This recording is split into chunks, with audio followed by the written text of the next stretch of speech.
يعني ايه كور؟ هنسأل شات جي بي تي، هنقول له يا استاذ شات العضلات بتاعت الكور دي بتعمل ايه؟ جماعة التمرينة دي مش قادر اقول لكم مهمة قد ايه لعضلات الكور واللي عنده وجع في ظهره. الصراحة التمرين ده أسوأ تمرين ممكن تعمله لو انت عاوز تشغل الكور او عندك وجع في ظهرك. اوكي، طب وبعد ما عرفنا ان ده غلط، ايه الصح بقى؟ يلا نعرف. يعني ايه كور؟ هنسأل شات جي بي تي، هنقول له يا استاذ شات العضلات بتاعت الكور دي بتعمل ايه وهي مين؟ هيقول لنا كور ماسلز بتحافظ على العمود الفقري في مكانه، بتنقل القوة، بتحسن البالانس، بتتحكم في الموفمنت. هل الكور ليها علاقة بالابس اللي هي عضلات السكس باكس زي ما مشهورة بيها؟ شات جي بي تي لوحده قال لا، كور مش ابس. طيب هي الكور ايه بقى؟ عضلات الكور دي زي الحيطة اللي بتشيل السقف هو دراعاتك، هو رجليك، فلازم يبقى فيه خطين من الجنبين عشان السقف يبقى ثابت عليهم. فايه هما الحطين؟ حيطه من قدام اللي هي الابس، والابس فيه ابس عميقه وابس متوسطه وابس اللي بتبقى ظاهره اللي هي 6 باك. طب وايه الحيطه الثانيه؟ الحيطه الثانيه اللي هي العضلات بتاعت الباك، مش الباك اللي انت بتمرنها في الجيم، عضلات صغيره جدا ماسكه الفقرات في بعضها. وعضلات الجلوتس من العضلات المهمه جدا للكور. وطبعا كلنا عارفين كونر ماجريجور قاتل اليو اف سي، اختلفنا معاه كشخصيه ولكنه من اقوى المقاتلين وعنده ميكانيزم للقتال وميكانيزم للتدريب بيحط جسمه فيه عشان يطلع اقوى فورس جواه،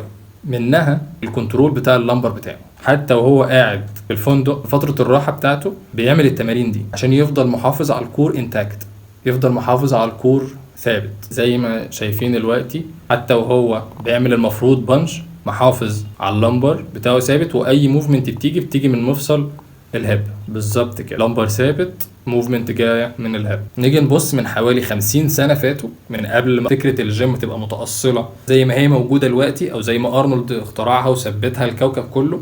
السوفييت كان بيدربوا المحاربين بتوعهم ازاي، او حتى رياضيين. القواعد دي كانت قواعد ثبات، لمبر ثابت، اي موفمنت بتيجي من الهب. عشان تطلع اكبر فرصه عندك لازم يبقى عندك ثبات، عشان يبقى عندك حركه قويه لازم يبقى عندك ثبات قوي.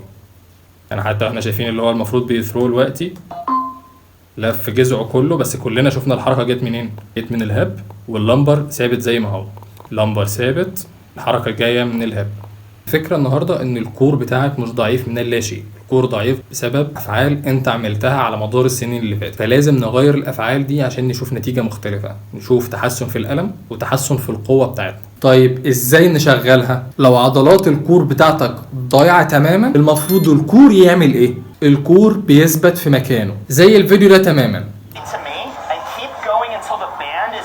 هو قاعد بيلف من فوق، ولكن السباين بتاعه اللمبر بتاعه ثابت.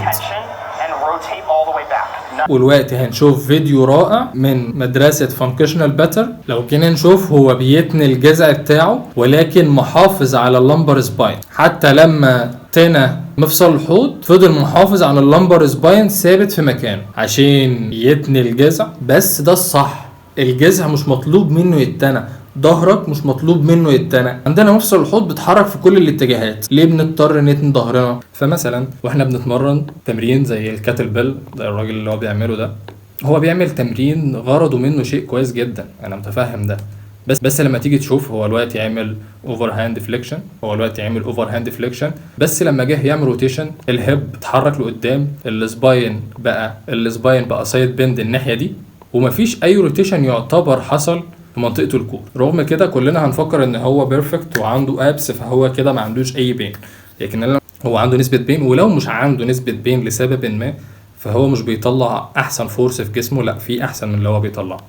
طب ازاي بقى ننقله للحياه اليوميه بتاعتنا؟ يعني وانت بتقف تبقى متاكد ان انت مشغل الكور. متاكد ازاي؟ ان حوضك ما راحش في اي اتجاه، ما تقلبش لقدام وما تقلبش لورا، اغلبنا بيقلبوا لورا. اتاكد انك محافظ عليه في وضع الثبات. زي ما هنشوف فيديو دلوقتي، هو يعتبر بيمثل حاجه بنعملها كلنا في يومنا في العادي، انك بتجيب حاجه من على الارض هي وطت تجيب حاجه من على الارض. الوقت ايه اللي حاصل؟ خليها الكور يحافظ على اللمبر سباين في مكانه اللي هو مهمه الكور اصلا، يبقى طالع من مفصل الحوض. المفصل زي ما قلنا الفري، المفصل الحر. التمرين ده رائع جدا، بتقف على 4 اطراف الايد واطراف الصوابع وبتمسك عصايه.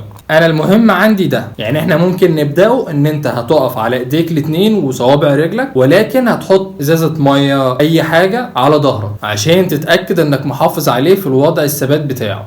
زي ما شفنا دلوقتي انت لو ايديها وقعت لكنها ما وقعتش البلوك لسه على ظهرها، ده معناها ان هي محافظه على اللمبر سباين ثابت في مكانه وان هي مشغله عضلات الكور. المشكله لو انت شخص بتروح الجيم، يعتبر الجيم عدو الكور، لانه بيعتمد انك بتخرج فورس قويه جدا في اتجاه مش اتجاه الجسم الطبيعي، فالجسم ما يعرفش يتصرف في الوضع ده، فبيضطر يعمل حركات غلط عشان يرضيك انت. زي حاليا هو بيعمل لات بول، اوكي، بس ايه المشكله ان هو في نص الحركه عمل قرش. كلنا بنعمل كده وكلنا عملنا كده، ده غلط. اللمبر سباين لازم يبقى ثابت في مكانه في اي وضع في اي مكان باي شكل.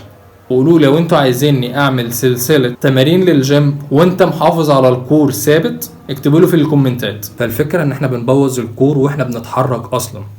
الكور شيء دائم، وانت واقف وانت قاعد وانت بتشتغل وانت ثابت، لازم الكور يكون اكتيفيتد، لازم الكور يكون شغال. واكيد مش بطلب منك تبقى طول ما انت من 24 ساعه انت قاعد بتفكر هل الكور شغال ولا لا، بس ده هياخد مننا شويه وقت عشان نحول ان الكور بيشتغل بالعقل الواعي لانه يشتغل بالعقل اللاواعي. لازم هدوء وتركيز واستمراريه. فاعملوا لايك وسبسكرايب لو الفيديو عجبكم، ولو في اي حاجه ما عجبتكمش اكتبوا لي في الكومنتات عشان نحسنها المره الجايه، ولو في اي استفسارات بتخص جسمك اكتب لي في الكومنتات برضو وهرد عليك بفيديو باذن الله.